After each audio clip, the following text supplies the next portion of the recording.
প্রথমে বলে নিচ্ছি যে সমস্ত সাপ্রি রাইডার আছেন তাদেরকে ঈদ মোবারক।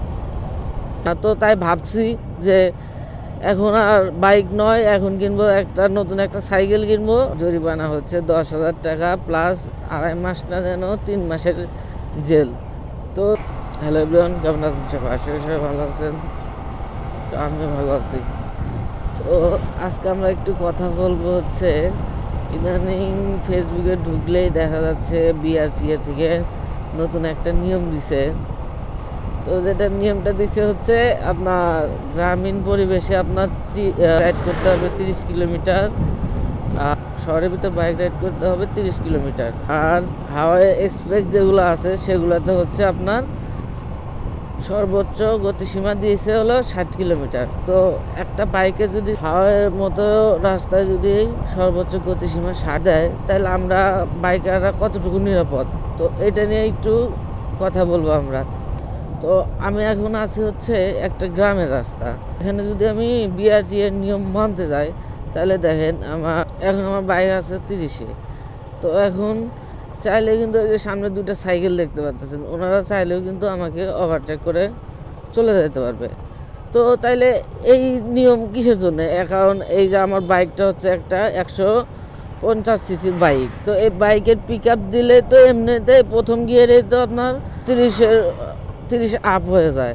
তো এটা মানে কেমন নিয়ম আমি বুঝলাম না। তো তাই ভাবছি যে এখন আর বাইক নয়, এখন কিনবো নতুন একটা সাইকেল কিনবো, না হয় আর একটা সাইকেল ঘরের ভিতরে আছে ওইটা বের করে সেরে নিব।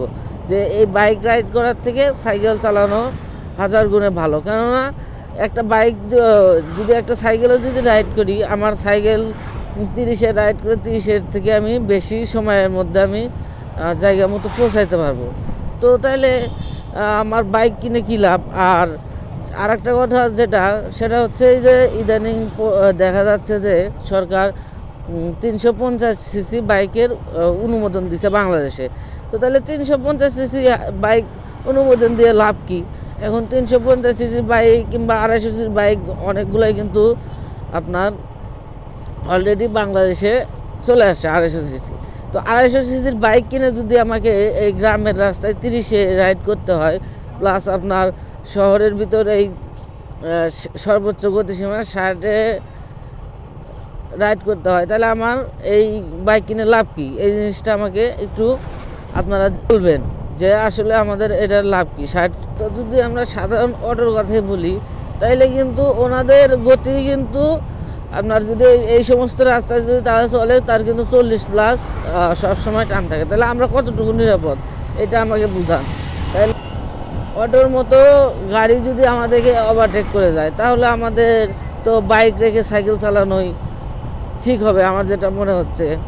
আর যদি নিরাপদের কথা বলতে যাই, তো এখন নিরাপদের কথা বলি। তো এইখানে আমাদের এই হাওয়াই রাস্তায় আমাদের গতিসীমা দিছে হচ্ছে 50। তো এখন আমি 50 একটু যাই, দেন তারপর কথা বলি। আচ্ছা, এখন আমার বাইকটা 50-এ আছে, তাইলে আমি এই যে 50-এ রাইড করতে যাচ্ছি। তো এখন ধরেন আপনার একটা বাসের গতিসীমা হচ্ছে ওনারা দিছে হচ্ছে 80। তো আমরা যে এইভাবে আস্তে আস্তে যে আমরা 50-এর ভিতর যাব, তো আমাদের পাশ দিয়ে আর একটা বাইক ওভারটেক করে যাবে, আর একটা বাস যে ওভারটেক করে যাবে, তখন আমরা কতটুকু নিরাপদ? তখন কিন্তু আমরা নিরাপদ না। তাইলে আমি যদি একটা বাস কিংবা একটা ট্রাকের সাথে সামঞ্জস্য করে চলতে যাই, তাইলে কিন্তু তখন আমার কি করতে হবে? আমার গতিসীমা কিন্তু ওই তাদের গতিসীমার মধ্যেও হতে হবে। তাইলে আমরা ঠিকভাবে বাইক রাইড করতে পারবো। আর যদি আমাদের যেমন বাসটাই আমি এখন আসছি, যদি এই দুইটা বাস একসাথে আমার পাশ দিয়ে চলে যায়, তাহলে কিন্তু আমি সরাসরি এদিকে চাপ খাবো। আর যদি আমার গতিসীমা যদি আমার বাসের যেমন গতিসীমা দিছে ওই সেম গতিসীমা দিত, তাহলে কিন্তু আমরা চাইলে কিন্তু ওটা আমরা কন্ট্রোল করে নিতে পারতাম, আমাদের চাপ খাওয়ার কোনো ভয় নাই। তো আমাদের হাওয়াই রাস্তাতে আমরা এত কম গতিসীমাতে আমরা কখনোই সেফ না। তো এই জন্যেই যে আমাদের বাইক একটা 150 সিসির বাইক, তাইলে আমরা এই সর্বোচ্চ আমরা 60-এ আমরা গাড়ির টান উঠে গাড়ি রাইড করবো কেন? দেন তারপরে আপনার আপনি আপনারা ইদানিং আপনারা 350 সিসি বাইকের পারমিশন দিচ্ছেন, তো সেক্ষেত্রে আমরা 350 সিসি বাইক কিনে আমরা 60-এ রাইড করব কেন? তাহলে প্রথমে বলে নিচ্ছি, যে সমস্ত ছাত্রী রাইডার আছেন তাদেরকে ঈদ মোবারক।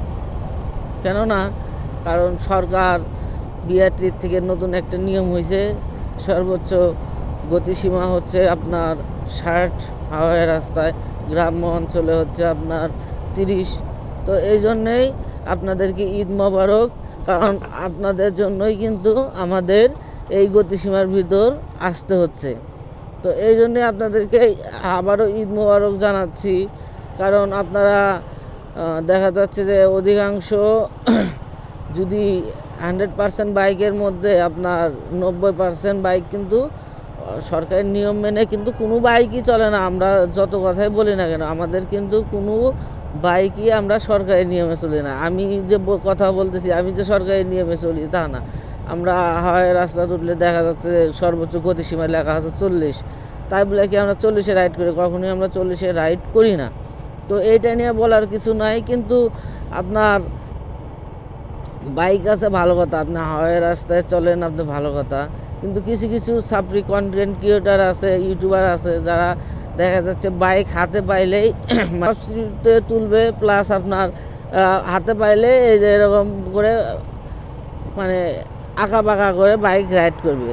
তো আপনাদের জন্যই কিন্তু আজকে আমাদের এই কালকে না পরশুদিন ডেইলি স্টারের পেপারে দেখলাম যে ওনারা লিখছে যে সর্বোচ্চ গতিসীমা হচ্ছে আপনার 60 আর সর্বনিম্ন হচ্ছে 30। তো দেখে মানে আমার নিজেরও হাসি পাইলো, কিছু করার নাই। কারণ এটা কিন্তু এই নিয়মটা কাদের জন্য করছে? আমাদের জন্যই করছে। কারণ কি, কেননা আমরা যদি বাইকগুলো সেফ রাইড করি তাইলে কিন্তু এই ঝামেলা হয় না। আবার কিছু কিছু কন্টেন্ট ক্রিয়েটার আছে, দেখা যাচ্ছে একটা বাইক নিয়ে যাচ্ছে, তো হঠাৎ করে অ্যাক্সিডেন্ট হলো কিংবা কোনো সমস্যা হলো, সেগুলো আবার আপনার ফেসবুক কিংবা ইউটিউবের মাধ্যমে পোস্ট করে সেটা পুরা জাতিকে দেখাচ্ছে। তো তাহলে জাতিকে যখন দেখাবে, তো তখন সরকার তো এটা নিয়ে একটু মাথা ঘামাবে, স্বাভাবিক। এটা নিয়ে আর কিছু বলার নেই, মাথা ঘামানোর দরকারও আছে। কারণ সরকার চায় না যে আমাদের ক্ষতি হোক। কিন্তু সরকারকে আমরা এইটাও বলবো, আপনি এতই ভালো চান তাহলে আমাদের জন্য আলাদা একটা লাইন করে দেন, তো আমরা আপনাদের নিয়ম নিয়ে চলবো। আর আমরা যে 60 কিলোমিটার বেগে বাইক চালাবো, আমাদের পাশ দিয়ে যখন আরেকটা বাস ট্রাক আপনার 80 কিলোমিটার বেগে চলে যাবে, তখন যে ওটার যে একটা হাওয়া আছে, ওটার একটা আপনার ঝোঁক আছে, ওই ঝোঁকটা আমরা কিভাবে কন্ট্রোল করবো এটা আমাদের বুঝান। আর রাস্তায় চলতে গেলে কিন্তু সব গাড়ির সাথে সামঞ্জস্য করে চলতে হয়। তো তাহলে আপনি সর্বোচ্চ গতিসীমা দিচ্ছেন হচ্ছে ট্রাকের জন্য 80 আর বাইকের জন্য 60, তাহলে কেমনে কি? আর সিসি বাইক অনুমোদন দিচ্ছেন, ঠিক আছে, তাইলে যারা 350 সিসি বাইক কিনবে, 350 সিসি বাইক কিনে লাভ কি? সে তো সর্বোচ্চ গতিসীমা 60-60-এই আপনাকে রাইড করতে হবে। তো তাইলে আমাদের ওই 350 সিসি আমরা বাইক কিনে কী করব? আর অনুমোদন দিলেন কী জন্য? অনুমোদন দিলেন যে জাস্ট আপনার বাইরের দেশকে বুঝালেন যে না, আমরাও হায়ার সিসি বাইক আমাদের দেশে আছে। তো এটাই তো সাপ্লি রাইডারদের একটা কথাই বলতে চাই, এখনও সময় আছে ভাই, আপনারা সেফলি রাইড করেন। আর আপনারা রাস্তায় বের হইলে আপনার যে বাইকের টপ স্পিড তুলতে হবে, প্লাস আপনি বালি করে বাইক রাইড করতে হবে, কি দরকার? কোনো দরকার নাই ভাই, আপনারা সেফলি রাইড করেন। সরকার এই জন্যই আপনাদের জন্য নতুন একটা নিয়ম করছে, আশা করি এই নিয়মটা মেনে চলবেন। তো এটার জন্য সবারই ভালো। কিন্তু মানে কি বলবো, যে হাওয়াই রাস্তা আমরা এই গতিতে আমরা কখনোই সেফ না। তো সরকারের কাছে কিংবা বিআরটির কাছে রিকোয়েস্ট একটাই থাকবে, আপনারা এটা একটু ভেবেচিন্তে দেখবেন। আচ্ছা, আর একটা লেখা দেখলাম হচ্ছে আপনার এই নিয়ম যদি আমরা না মানি, তাইলে আপনার যখন পুলিশ ধরবে আমাদের, আপনার বাইকের জন্য আমাদের পুলিশ ধরবে, তখন কিন্তু আমাদের জরিমানা হচ্ছে 10,000 টাকা প্লাস 2.5 মাস না যেন 3 মাসের জেল। তো তারাও মেনে চলার চেষ্টা করবেন এটা। আর ওই রাস্তাতে অবশ্যই সর্বোচ্চ 60 কিলোমিটার বেগে বাইক রাইড করবেন, তা না হলে কিন্তু 3 মাসের জেল অথবা 10,000 টাকা জরিমানা। যদি কেউ জরিমানা কিংবা জেল খাইতে না চান, জেল খাটতে না চান, তাহলে অবশ্যই নিয়মগুলো মেনে চলবেন। তো আজকের ভিডিও এ পর্যন্তই রাখি। সবাই ভালো থাকবেন, সুস্থ থাকবেন। আল্লাহ হাফেজ, টাটা।